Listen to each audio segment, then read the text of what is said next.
Olá, meus irmãos. A paz do Mestre Jesus esteja com todos vocês. Que Deus abençoe poderosamente quem me ouve. E que o Senhor Deus Todo-Poderoso possa vir falar conosco sempre por intermédio da sua santa e poderosa palavra. O texto hoje para nossa breve reflexão encontra-se no livro de Atos. Quero ler com vocês o capítulo 26, a partir do verso 4 em diante. Diz assim: Como os líderes judeus sabem muito bem, recebi educação judaica completa desde a infância entre o meu povo e depois em Jerusalém. Também sabem, e talvez estejam dispostos a confirmar que vivei como fariseu e seita mais rígida da nossa religião. Agora estou sendo julgado por causa da minha esperança no cumprimento da promessa feita por Deus aos nossos antepassados. De fato, é por isso que as 12 tribos de Israel adoram a Deus fervorosamente.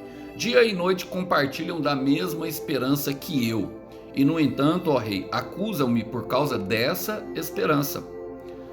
Por que lhes parece tão incrível que Deus ressuscite os mortos? Glória a Deus.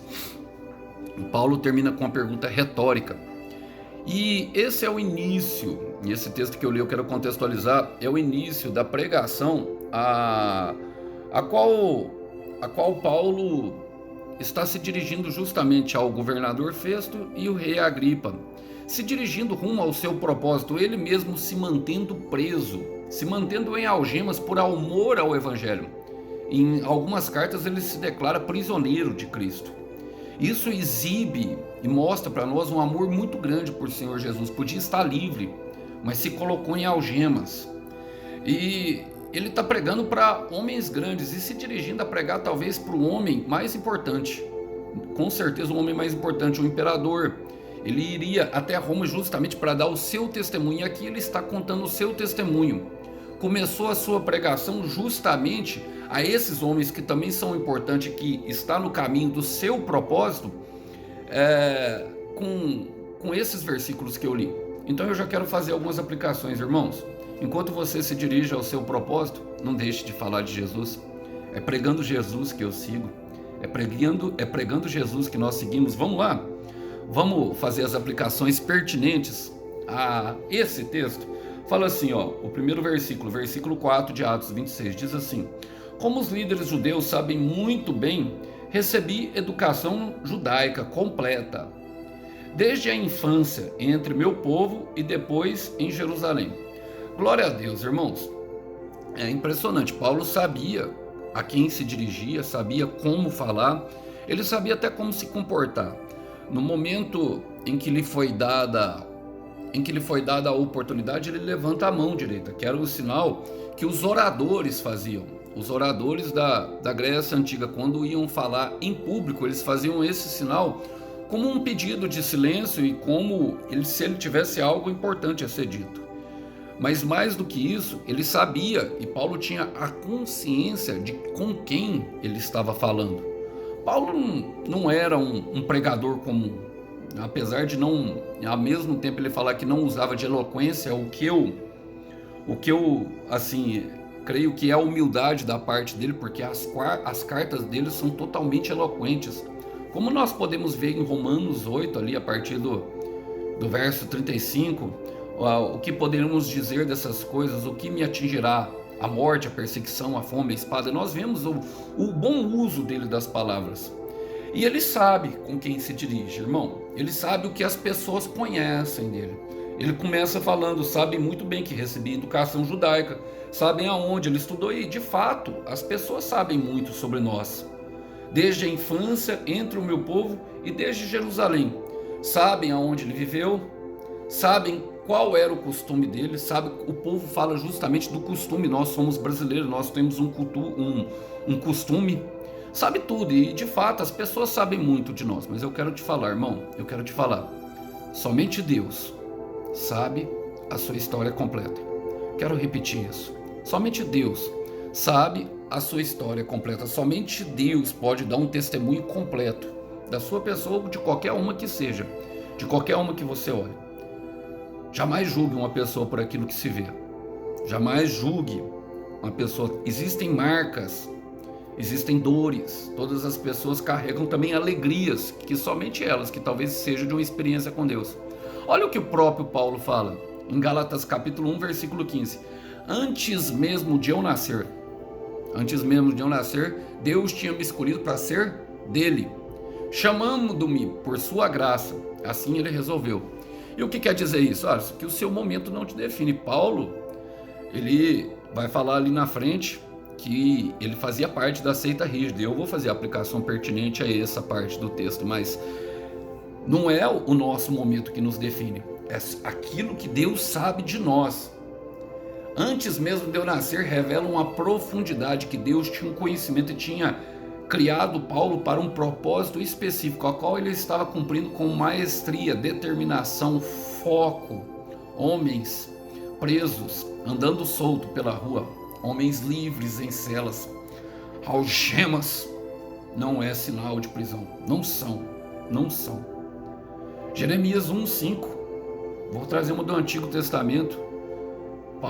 Deus fala para Jeremias, se apresentando ao seu chamado: antes de ter nascido, eu o separei, eu o consagrei e o separei para ser profeta das nações. Eu estou falando aqui com profetas, que talvez ainda estejam como Paulo, indeciso, perseguindo, agindo em rebelião contra Deus, mas não se importe, irmão, não se importe, minha irmã, com seus erros. Eles não te definem. Paulo fala: também sabem, talvez estejam dispostos a confirmar que vivi como fariseu, a seita mais rígida da nossa religião. E aqui Paulo está falando justamente daquela parte, sabe aquela parte cabeluda da nossa história que nós tentamos esconder de todo mundo? Todo mundo tem, irmão. Paulo matava as pessoas. E na verdade ele não fazia muita questão de esconder isso não, irmão. Não fazia não. Ele fazia... Ali no caso dele, ele cria que estava fazendo em nome de Deus, mas muitos de nós tentamos esconder essa parte aqui.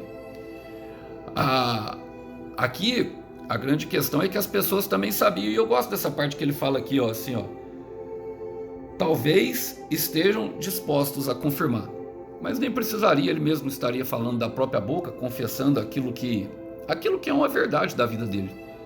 Todos sabiam que ele participou daquela seita. Agora, a gente precisa entender, irmão, os outros não se esquecem do nosso pecado. Os outros não se esquecem da parte ruim nossa. É difícil a gente encontrar pessoas que se esquecem, irmão. Eu muitas vezes passei por isso, sabe? E por as pessoas não se esquecerem, e talvez porque elas não se conseguem se desapegar do passado, elas querem nos levar para lá, mas o para-brisa, ele é maior do que o retrovisor. Eu quero repetir, o para-brisa é maior do que o retrovisor. E a vida, ela é muito mais que isso.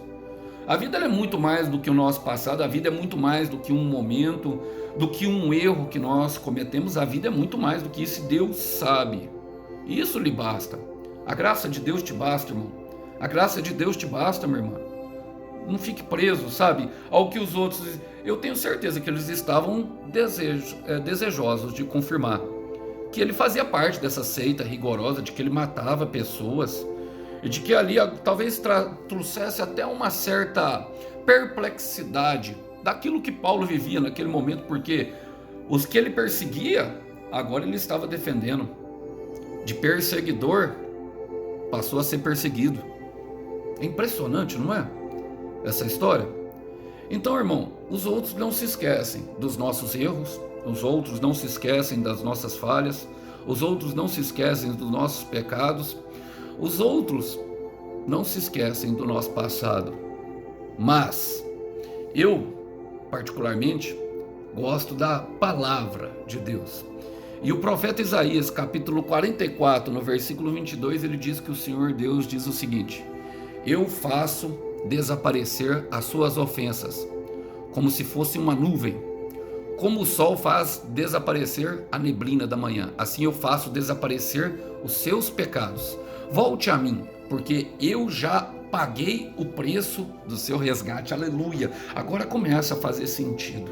Agora começa a fazer todo sentido a morte na cruz. Agora começa a fazer sentido um amor. Sabe por quê, irmão? Porque quando nós entrarmos no céu, a nossa história não terá manchas, porque nas partes das manchas, Deus olhará e verá Jesus. Nós vemos várias menções, tanto no Antigo como no Novo Testamento, de pecados apagados, pecados desaparecidos, pecados cancelados. Sabe por quê? Porque para Deus nós não somos o nosso erro. Nós não somos, irmão. E nós precisamos entender isso e aceitar essa verdade em nosso coração para que não pese o fardo. Romanos 8:1. Quem está em Cristo Jesus já não há mais condenação. Agora a palavra continua falando. Agora estou sendo julgado por causa da minha esperança no cumprimento da promessa feita por Deus aos nossos antepassados. Irmãos, toda vez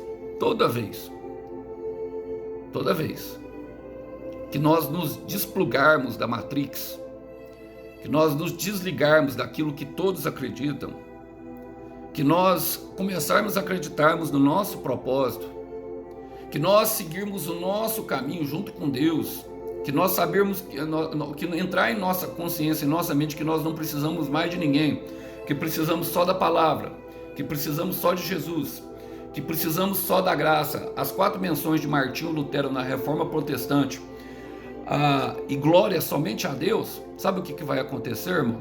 Vão te julgar. Agora estou sendo julgado por causa da minha esperança no cumprimento da promessa. E todos nós temos uma promessa. O que Deus te falou, meu irmão? O que Deus te falou, minha irmã? O que inevitavelmente acontecerá na sua vida? O que invariavelmente vai acontecer? Porque Deus prometeu, porque a palavra dele não volta vazia. No fim das coisas, ela faz tudo o que lhe apraz. Agora, entenda, irmão, vão te julgar por acreditar no que ninguém mais acredita. Mas creia você. Creia você. Alguém precisa continuar crendo, alguém precisa continuar acreditando para que a salvação atinja a minha casa, a salvação atinja a minha família, para que eu seja a porta para essa salvação. Creia você. Se ninguém mais crê, creia você. Creia no que Deus te falou, irmão. Creia mesmo que vocês têm que passar por caminhos a qual as outras pessoas não entendem e também não aprovem. Não espere aprovação, validação de homens. Normalmente não vão dar, eles querem que todo mundo fique junto no erro. Para quê? Para continuar cometendo os mesmos pecados, para continuar com a mesma vida. Medíocre. Medíocre. Eu não falo aqui de maneira pejorativa, irmão, porque a vida de Deus ela não é mediana. E medíocre significa isso, mediana. Ela não é mediana nem baixa, ela é alta. Os pensamentos do Senhor são mais altos do que o nosso. E olha, pela promessa feita pelos nossos antepassados, eles até criam, eles até falavam, mas na verdade não entendiam. Não compreendiam. E entenda, meu irmão, entenda, a promessa que Deus faz, ela vai além das nossas expectativas, além do nosso poder e além da nossa capacidade. A promessa ela é muito maior do que nós. Eu quero repetir, a promessa é muito maior do que você, meu irmão. A promessa é muito maior do que você. Eu estou pregando aqui para pessoas que têm passado por uma dificuldade extrema. Pessoas da própria família se levantaram por não acreditar. E eu quero te falar, irmão, irmã, fique calado, não fale mais nada, guarde a promessa no coração. Não sofra por causa disso, acredite você. Eu estou pregando aqui para esse tipo de pessoa que tem sido acusado no trabalho, que tem sido acusado no ministério, que tem sido acusado em muitos lugares, justamente porque crê em algo que ninguém mais crê. Olha o que Jesus disse no Evangelho de João, capítulo 5, versículo 24. Eu digo sinceramente a vocês, esse é o mestre, sinceramente, a própria verdade, dizendo de maneira sincera: aquele que ouve a minha palavra e crê naquele que me enviou tem a vida eterna e jamais será condenado. Aleluia! Mas já passou da morte para a vida. Você crê, irmão, na promessa? Você crê na promessa, minha irmã? Então o que Deus está fazendo no meio do caminho, Deus não perdeu o controle da sua vida, são reparos, é a parandara esta. Fica tranquilo, descansa o coração. Alisson, mas eu estou cheio de pecado. Não tem problema não, o Senhor já morreu pelos seus pecados passados, pelos seus pecados presentes, pelos seus pecados futuros. Vai caminhando e vai deixando, irmão, vai descansando no coração, sabe? Vai entregando, sabe? Porque o Senhor tá lá com a borracha dele apagando, né? Aquilo que o Senhor desfaz, ninguém pode fazer de volta. Agora, aquilo que o Senhor escreve para sua vida, também ninguém pode, meu irmão. Você não é um momento, você não é, sabe, a sua depressão, você não é a sua ansiedade, você não é as doenças que você tem vivido por causa de problemas que você enfrentou. O Senhor tem a capacidade de curar e Ele vai curar. Eu quero declarar profeticamente, sabe? Você não é o erro. Não é, vão te julgar, vão tentar te parar. Olha o que eles falam, olha o que Paulo fala no versículo seguinte: de fato, é por isso que as 12 tribos de Israel adoram a Deus fervorosamente, dia e noite, e compartilham da mesma esperança que eu. Percebe, irmão? A hipocrisia? São hipócritas, irmãos, sabe? São hipócritas, e eu vou chegar lá. Por quê? O fato de acreditar e adorar não faz de ninguém santo, não faz não. Tem gente que tá com a mão pra cima na igreja, mas tá com a língua afiada contra o irmão, tentando fazer o irmão parar. Sabe, tem gente que tá cantando e sai do altar e vai pro motel com o filho e com a filha do pastor. É, você acha que não? E eu não tô aqui pra atacar. Sabe por quê? Porque normalmente as pessoas que param nós são as pessoas que têm grande poder. Tem pessoas, irmão, sabe, que tem tem patrão, tem empresário muito rico que se faz de santo na frente tem uma imagem impecável na frente dos seus comandados, mas o filho que está com síndrome de Down, ele paga o Uber para não ter que lidar com a dificuldade. Como é que eu sei dessas coisas? A esposa triste porque o menino não recebe o amor do pai. Enquanto isso, ele sai com a secretária. Todos os dias. Então, o fato de acreditar e adorar não diz nada. Mateus 7:23, em teu nome eu expulsei demônios, em teu nome eu fiz milagres. O Senhor vai falar, verdadeiramente eu não os conheço, aparta-te de mim. Nunca foi o lugar, irmão. Nunca foi o falar. E nem o fervor que define um adorador, não. Não foi. Não é isso. É um coração sincero e contrito, voltado para Deus. João capítulo 4, versículo 21, Jesus corrige aquela mulher, porque a mulher, ela pergunta, onde eu devo oferecer a minha oferta? Logo depois de Jesus prometer água viva, curar ela dos relacionamentos antigos, ela pergunta para Jesus, aonde eu vou? No Monte Gerizim, porque os israelitas falam que nós devemos ir no templo. Jesus respondeu, e ele sempre responde às nossas perguntas, creia em mim, mulher, está chegando a hora, quando não nos preocuparemos mais em adorar o Pai, neste monte, nem em Jerusalém. Não é o lugar, não é a forma, cada um tem a sua forma, uns gritam. Eu, por exemplo, eu dou uns glória bem alto, irmão. Eu sou bem pentecostal, até o tutano, eu gosto. Eu creio que quando eu sinto a manifestação de Deus, eu gosto de expressá-la, porque eu estou sentindo, eu sei que Deus está ali. Meu irmão, isso me faz muito feliz, mas não é isso que me define um adorador, não é. Talvez vocês estejam vendo o irmão Alisson aí, e não é o fato de eu pregar aqui que me define um adorador, não, é a minha intimidade com ele, é a minha intimidade, e a minha intimidade vocês não veem, então vocês de fato, vocês não sabem se eu sou ou não, de fato vocês não sabem se eu sou adorador, como eu não sei se vocês são, então, sabe, não se mova por isso. Não é, o que eu quero trazer é justamente isso, não se mova pela aparência, não se mova por isso, porque Paulo fala assim, e aqui nós já vamos partir por final, e no entanto, rei, acusam-me por causa dessa esperança, a esperança mais viva, ele é a canção mais viva, ele é a esperança que não falha, ele é Jesus, ele é o Rei, ele é o Senhor, ele é o Deus poderoso, toda a autoridade lhe foi dada, ele pode mudar toda a circunstância, pode apagar os nossos erros, os nossos pecados, e escrever uma bela história para nós. Ele é Jesus, ele é Jesus. Mas quem é o acusador? Quem é o acusador? Quem está te acusando? Quem são os dedos apontando? Dedos apontando, dedos apontando, dedos apontando. Precisamos dar as mãos, irmãos. E como que nós damos as mãos? A marca do discípulo é e sempre será o amor. Logicamente Eu sei que tem muitas pessoas desse meio que têm tentado nos ensinar como amar. Mas quem nos ensina, Jesus ainda é o maior exemplo. Ele não condenou a mulher que estava sendo apedrejada, perdoou na cruz até mesmo os fariseus, diante a toda a morte. Pai, perdoa porque não sabe o que faz. Perdoou.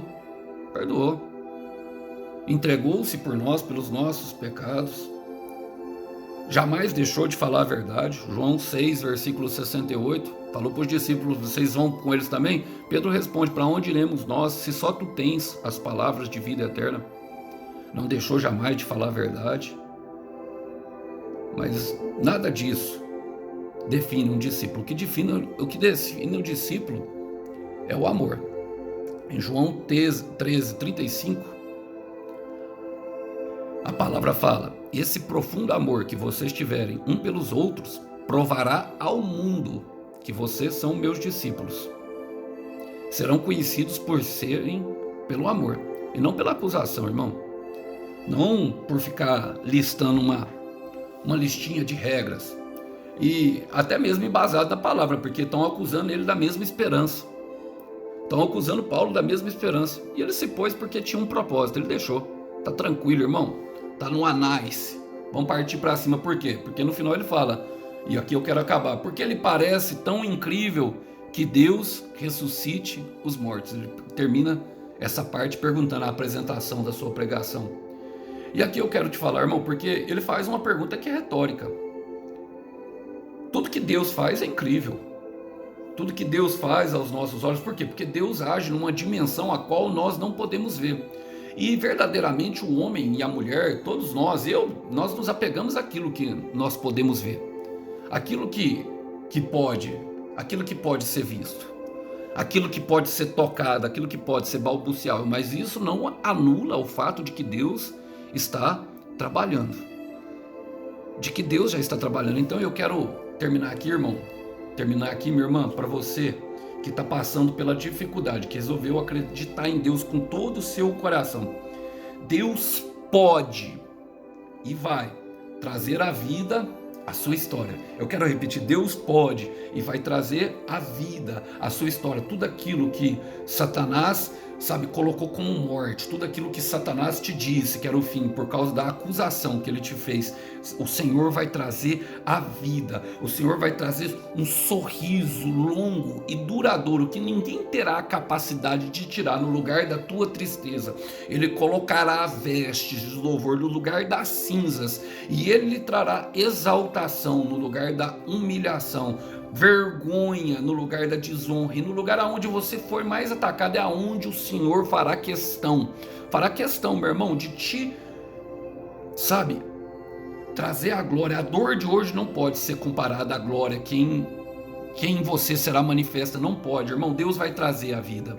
Deus vai trazer a vida, Ele pode e Ele vai, só continue crendo. Em Mateus capítulo 19, versículo 26, diz que para o homem as coisas são impossíveis, ao olhar humano é impossível. Então talvez estejam olhando e estejam dizendo: não vai conseguir, vai parar, estão tentando te desanimar, e o inferno, a intenção dele é fazer que você desacredite da promessa. Não desacredite da promessa, jamais desacredite de Deus, porque o mesmo versículo é o Senhor Jesus falando que todas as coisas são possíveis a Deus. Se Ele prometeu, já é uma realidade. Creia que Ele tem uma recompensa sim pelo teu sacrifício. Não ache incrível. Se você acha incrível, só faz parte do currículo de um Deus todo-poderoso que pode fazer. Porque como Ele vai fazer um milagre em minha vida se não houver alguma impossibilidade? Continue crendo, continue confiando que Deus é poderoso para reverter qualquer situação. Que os irmãos possam ficar com essa breve mensagem. A paz do Senhor Jesus. Até uma próxima. Tchau, tchau.